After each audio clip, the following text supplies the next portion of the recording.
I'm Chef Frank, this is Protocooks, and today we're making escarole and beans. Escarole and beans is a dish that I used to eat quite often as a kid, and I still enjoy to this day. It's something that my grandmother would make, and it's true Italian peasant food. There is not a lot of ingredients, it's simple to make, and I'm sure there's thousands of different versions because everyone has their own grandma. This is my grandmother's way, so whenever I make this, I think about her. She's been gone for a long time now, but it always brings a smile to my face. It kind of touches your heart a little. You remember your grandma's love, and my grandma used to make it for me. My mother made it for me and my kids and my family, and now I make it for my family. My daughter actually makes it. So it's something that we're passing on as a tradition, as one of these great foods that is quick and easy to make. So tell me in the comments your family's version, because I want to know. For my escarole and beans, this is what you're going to need: olive oil, garlic, cannalini beans, escarole, and water. Escarole is a braising green. That means you have to cook it. You can eat it raw. I've eaten it raw before, and it's the inner kind of white part that you can eat raw, but the outside leaves are a little tough. So you have to cook it and cook it down so it's easy to eat. It's in the family of chicories, endive, radicchio, or like maybe a close cousin of kale. So it needs to be cooked before you can eat it. I'm also using cannellini beans, which is a close cousin of the red kidney bean. If you can't find cannellini beans, use whatever beans you like. You can use red kidney beans or white beans, totally fine. I'm using cans because it's easy and convenient. Escarole is dirty. It grows in a sandy environment or a dirty environment, so you have to clean it really well. I usually do this by hand. I don't use a knife, I just break it apart. But you can see right here that there's not only kind of brownish, dried ends, but there's also a lot of dirt. So what I like to do is break off those ends. They go in the trash. Any sort of, like, wilted pieces I get rid of. And then I'm just gonna break it into what I consider bite-sized pieces. This stuff wilts down when you cook it a lot. So I have two bunches here. It's gonna make a fair amount, but it does cook down a lot. So we're gonna end up, after we clean this, with a lot of escarole. It's gonna be a big pile, but it's gonna cook down. So I float this in water, because when you float this in water, what's gonna happen is, as you kind of agitate it, the dirt's gonna drop to the bottom and the escarole is gonna float to the top. So the dirt washes out to the bottom. So just keep breaking it off. Break it into bite-sized pieces. If it's a little big, it's not a big deal. Just keep breaking it off. If you have any brown ends, get rid of the brown ends and keep on breaking it off. This white stuff, if you have like the light white stuff in the center, that's something if you ever wanted to make a salad, you could use. But I'm just doing this the old granny way and breaking it apart with my hands. So we're gonna agitate it.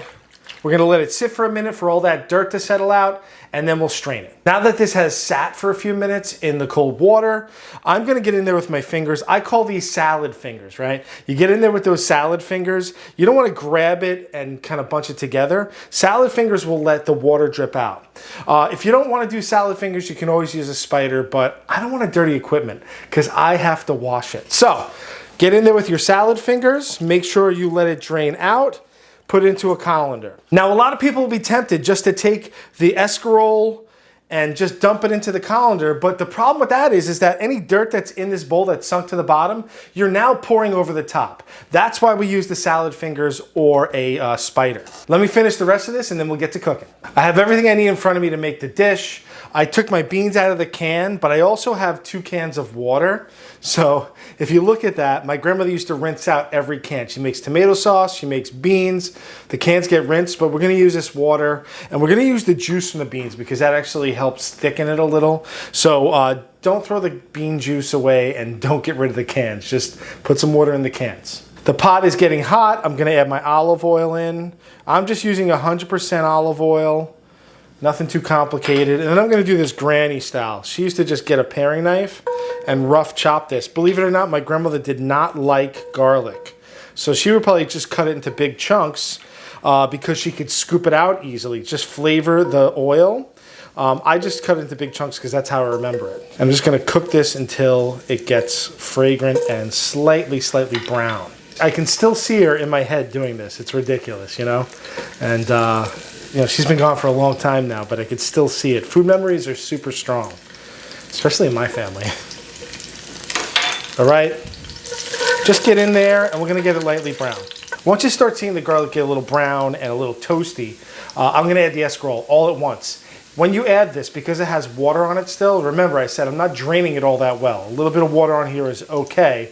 I try and do a very large amount at once so that when it splatters, because it will splatter, it splatters less, right? So you'll see what I mean in a second. If you just put 1 or 2 leaves in, it's gonna sputter and splatter everywhere. But if you take a great big handful and dump it in, it doesn't really splatter all that much. You can see it's getting nice and brown. Get a nice handful and dump it in.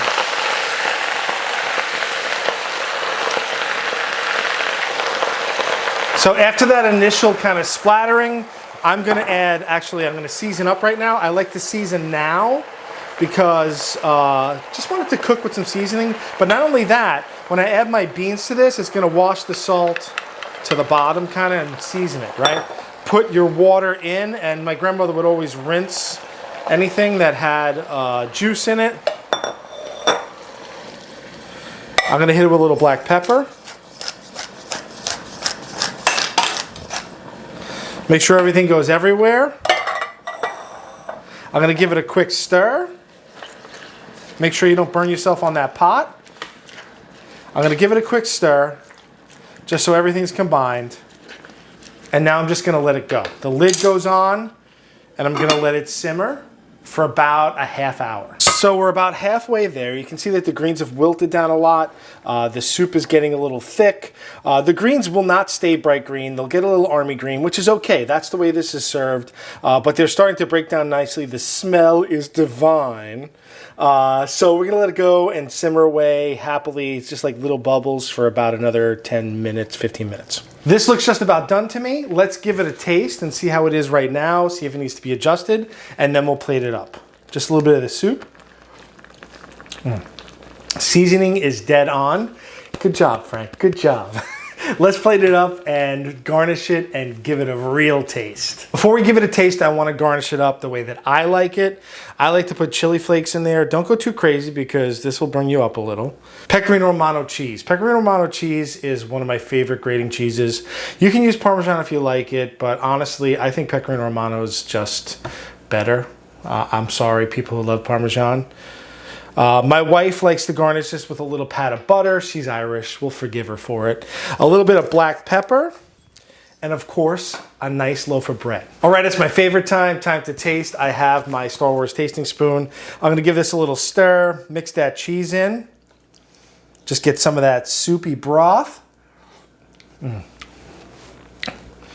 It just brings me back every time. And then I'm gonna get a nice piece of bread. Of course, pull that big burnt piece off. I love my bread burnt a little. Give it a taste. Oh my gosh, so good.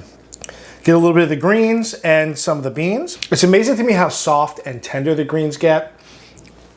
They melt in your mouth. For something that is so simple and so easy, for it to be this good is almost a crime. Not only is this dish delicious, it's vegetarian. If you don't put the cheese in, it's vegan. It's healthy because it's vegetables. It's got protein from the beans.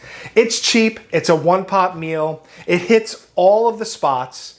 You will enjoy it. Got to make this dish. I hope you enjoyed this video. If you did, give us a thumbs up, like, and subscribe. We have merch in the description down below.